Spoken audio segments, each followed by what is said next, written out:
இறைத்துவம் பொருந்திய ஜோதிட அன்பர்களே, மிக அருமையான பதிவோடு அடியேன் அருள் கணபதி ஆச்சாரியா இணைந்திருக்கிறேன். யோகன் கேது என்று ஏற்கனவே 4 பாகங்கள் வெளியிட்டிருக்கிறேன். 5வது ஒரு பாகம் வெளியிடுவதற்குரிய ஒரு அற்புதமான ஒரு கேள்விக்கணையை இன்றைய தொலைபேசி வாயிலாக தொடுத்திருந்தார் ஒரு அம்மையார். அம்மையாரின் பெயர் மங்கையர்க்கரசி. அந்த அம்மாவினுடைய கேள்வி, கேது யோகனாக இருப்பதற்கு ஒரு காரணம் இந்த ஜாதகத்திலே சொல்ல வேண்டும் என்று கேட்டார்கள். ஏன் ஒவ்வொரு அனுபவத்தினுடைய கருத்தையும் பதிவாக தருவதிலே மற்றற்ற மகிழ்ச்சி அடைகிறேன். ஏனென்றால் ஒவ்வொரு பலனும் வெறும் படித்த புத்தக பலன் மட்டுமன்று, பாங்குடனே பிரசன்ன ரீதியிலே வருகின்ற உள் உணர்வின் கணிதம் என்பதையும் நிறைய அன்பு நண்பர்கள் அறிய வேண்டும் என்பதற்காக இந்த பதிவு இங்கே விளைகிறது. பதிவிற்குள்ளே செல்லலாம், வாருங்கள் அன்பு நண்பர்களே. ஏற்கனவே 4 பாகங்கள், இது 5வது பாகம். இதில் என்ன புதிதாக சொல்ல போகிறேன் என்று அன்பு நண்பர்கள் ஆவலோடு காத்து கொண்டிருக்கிறார்கள். கேது பகவான் மிகப்பெரிய யோக காரகன். அவர் நினைத்தால் முடியாத விஷயங்களே இல்லை. ஒரு முக்கியமான விஷயத்தை சொல்ல எண்ணுகிறேன். ஜோதிட கிரந்தங்களிலே அதிக முக்கியத்துவம் பெற்றிருக்கக்கூடிய கிரகமாக இருக்கிற இந்த ராகு கேதுக்களை என்னுடைய முன்னோர்கள் கரும்பாம்பு சதகத்திலும் செம்பாம்பினுடைய தன்மைகளில் பல பாடல்களை சுவடிகளாக விளக்கியதின் விளைவாகவும் இவ்வளவு கருத்தாலம் கொண்டு என்னால் பதிவுகள் உங்கள் மத்தியிலே பேச முடிகிறது. சரி, மிக முக்கியமான விஷயம், கேது பகவான் யாருக்கெல்லாம் கன்னியிலே இருக்கிறார்களோ அவர்களுக்கு ஒரு அற்புதமான ராஜயோகம் நிச்சயம் சித்திக்கும். அதுதான் இந்த பதிவினுடைய சாராம்சம். கன்னி என்பது ஒரு சாதாரண வீடு அல்ல. ஏனென்றால் கேதுவிற்கு அவ்வளவு பிடித்தமான வீடு. நம்முடைய ஜாதக மண்டலத்திலே ஒரு 6ஆம் ராசி, காலபுருஷனினுடைய 6ஆம் ராசி இந்த கன்னி ராசி. இந்த ராசியிலே கேது பகவான் உங்களுடைய ஜாதகத்திலே அமர்ந்திருந்தால் அதை விட ஒரு பெரிய யோக அனுபவத்தை உங்கள் வாழ்விலே பெற முடியாது. ஏனென்றால் அவர் மிக மிக நல்ல பலனை அதிகம் செய்யக்கூடிய ஒரு இடம். இதை நான் முன்பே ஒரு சில பதிவுகளில் மேலோட்டமாக குறிப்பிட்டிருப்பேன். இதை இன்னும் கொஞ்சம் கூடுதல் தகவலோடு விளக்குகிறேன். கன்னியிலே கேது பகவான் ஒரு யோக நிலையிலே இருக்கிறார். எல்லாரும் கேட்பார்கள், கடகத்திலே அவர் வேதம் படித்திருந்தார், கடகம் ஒரு நல்ல வீடு தானே என்று. கடகம் நல்ல வீடு.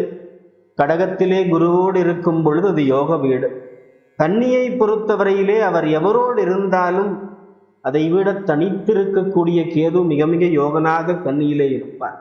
எவரோடு இருந்தாலும் பரவாயில்லை, கன்னியிலே அதற்கும் மிக நல்ல பலன்கள் நிச்சயம் உண்டு. ஏனென்றால் கேது அந்த வீட்டினுடைய இடத்தை பிடுங்கி பலனளிப்பாராக புதனைத்தானே பிரதிபலிப்பார்.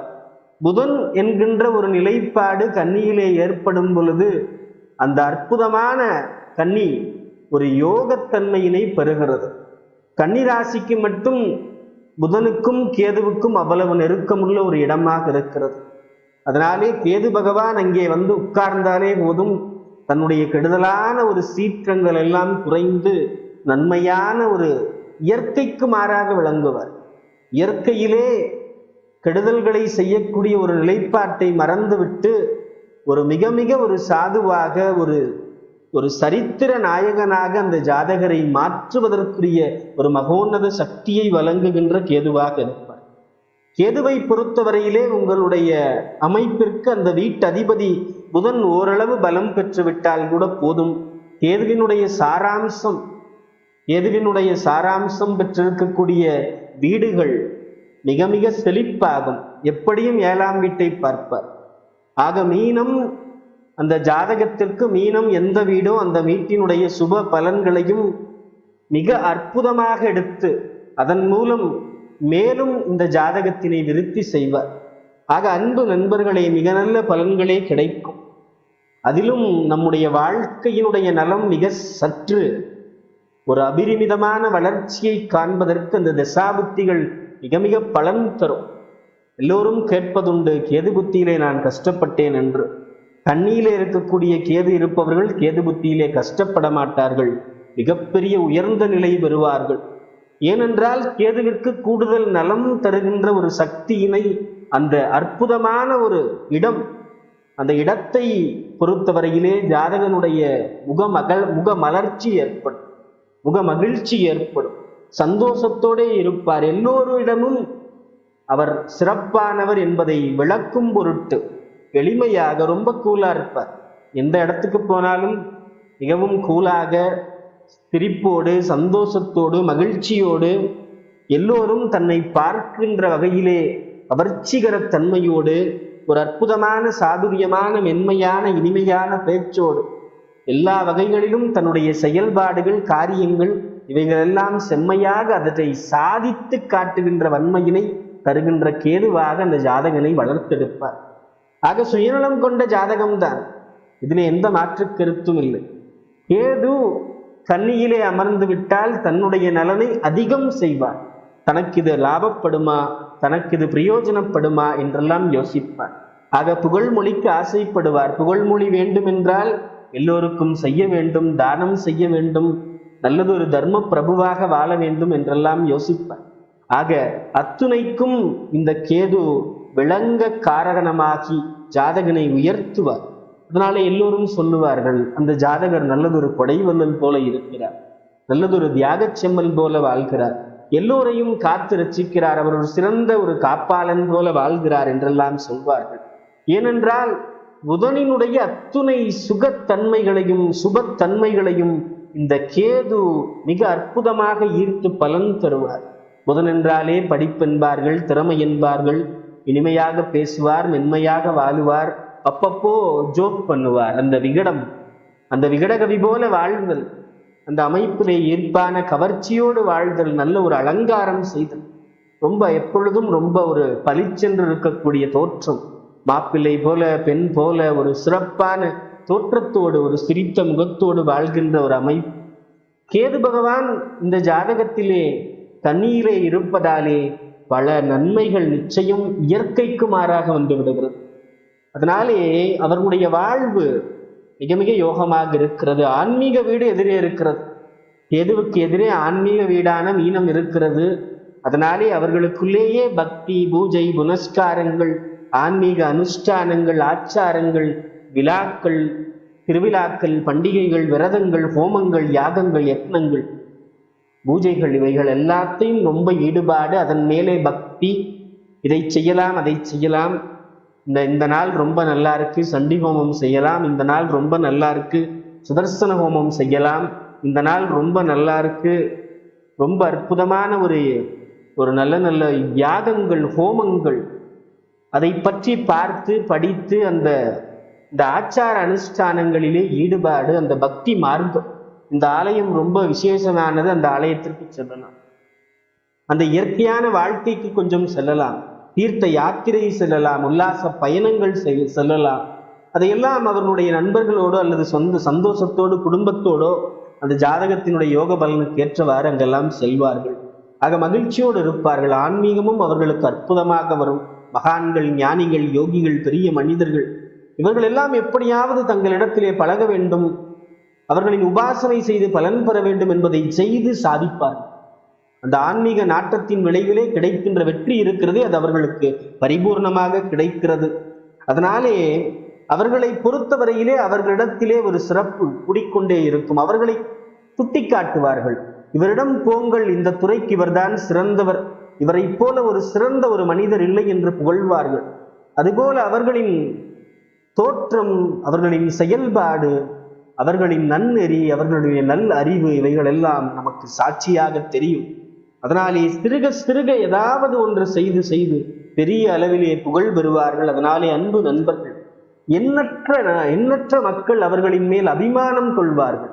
கன்னியிலே கேது இருப்பவர்கள் அனைவருக்கும் பிடித்தவர்கள் என்கின்ற குணமும் வந்துவிடும். அதனாலே பெருந்தன்மை இருக்கும், ஆதரிக்கும் குணம் இருக்கும். ஆக புதனின் வீடு, அந்த புதனின் வீட்டிலே கேது வருவது தன்னுடைய வாழ்வை சிறப்பாக்கும், நல்லபடியாக செலவுகள் செய்ய வைக்கும், நல்ல வகையிலே பொருள் ஈட்டச் செய்யும், அந்த பொருளை சிறப்பாக மகிழ்ச்சியாக செலவு செய்து வாழ வைக்கும் என்கின்ற அமைப்பு. ஆன்மீக அனுபவங்களும் அற்புதமாக இருக்கும் என்பதாலே ஆன்மீகத்தின் ஈடுபாடு அவருடைய வாழ்விலே மிக முக்கியமாக தொடர்ந்து கொண்டே இருக்கும். மகிழ்ச்சியாகவே இருக்க வேண்டும் என்கின்ற எண்ணம் மனதளவிலே இருந்தாலும் ஏதாவது ஒரு நேரத்திலே தன்னுடைய குடும்பத்தை நினைத்து சிறிது கவலைப்படுகின்ற ஒரு நிலை வந்தால் கூட அந்த ஒரு நிலையை கூட அவர் ஒரு மணி நேரத்திலே மறந்துவிட்டு உடனடியாக தன்னுடைய வாழ்விற்கு மகிழ்ச்சி, இந்த பரம ஆனந்தம் வேண்டும் என்கின்ற அமைப்பிலே இறை பக்தியும் அவர்களுடைய அறிவாற்றலும் பெருக்கிக் கொண்டு அதிலே மனதை டைவர்ட் செய்வார்கள், மனதை மாற்றுவார்கள். அந்த அளவிற்கு சாமர்த்தியமாக எதையும் சமாளித்து வாழும் திறன் கொண்டவர்கள், ஐம்புலன்களும் மிக கூர்மையாக இருக்கும் இவர்கள். அதனால எப்படியாவது தன்னை அழகுபடுத்தி சிறப்பாக தன்னுடைய வாழ்விலே ஒரு மகிழ்ச்சியான வாழ்வாக வாழ வேண்டும் என்பதிலே ஆர்வம் கொண்டு எல்லாருக்கும் வாசனை திரவியங்கள் அதிகம் பிடிக்கும் இந்த கன்னியிலே கேது இருப்பவர்களுக்கு. ஏனென்றால் அதைவிட மிக குறிப்பா நான்வெஜ் உணவுகள் அதிகம் விரும்பி சாப்பிடுவார். அறுசுவை உணவு வேண்டும், எதா இருந்தாலும் ரொம்ப சிறப்பாக இருக்கணும், நல்ல உணவு வேண்டும், நல்ல உணவு வேண்டும். அதை அவர்களுக்கு கடவுள் யோக காரகன் கேது நிச்சயம் வழங்குவார். அறுசுவை உணவு பிரியர் என்றாலும், அதை ருசித்து சாப்பிடக்கூடியவர்கள் என்றாலும், அதை தருகின்ற யோக நிலையை கேது அவ்வப்போது தந்து கொண்டே இருப்பார். அதனாலே அவர்களுக்கு காரசாரமான அசைவ உணவுகள் அற்புதமாக இருக்கும். அதை அதிகம் சாப்பிட்டால் என்ன வரும்?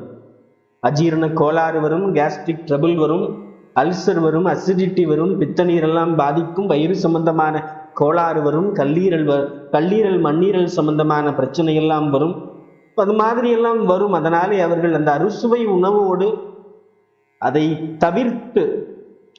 தவிர்த்து அதற்கு மாற்றாக, ஒருவேளை இதை சாப்பிட்டு விரும்பி சாப்பிட்டால் கூட அதற்கு மாற்றாக மருந்தும் அவர்களே பார்த்துக் கொள்வார்கள்.